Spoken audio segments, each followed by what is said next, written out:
So this is the conversational side, which is an auxiliary. And these are all your cycles. If you want to write a contour, if you want to do a pocket, these are all your for conversating. You hit P program and create a new part, and you would hit make a program name and then type from here where you want to go from that. Now you hit auxiliary again, this turns it into where you would control, these are all your parameter settings, and this is where you have to go to run programs. You go to execute, and that would be your list of programs. But this machine honestly does not have a huge amount of memory, so you can actually control these machines from the laptop. Okay. So you can run a program straight from the laptop. You can do a lot of offline programming straight from the laptop. They're really neat little machines. They're just. Show us how to origin it again. Or go back to auxiliary. Auxiliary. Hit 0. 0.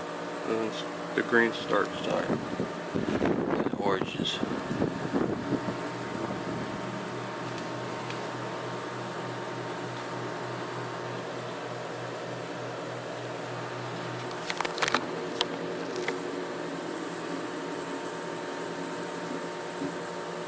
And then from there, if you want to change your tool, just hit T, whatever tool number, and start. And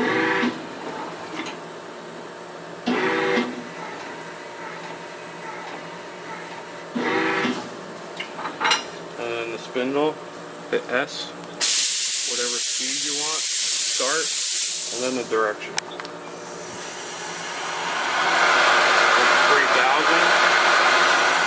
It has max speed is 4,000.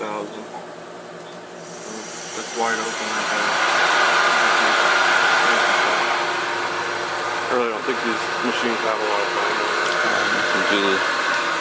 And you can manually jog it. Jogging it.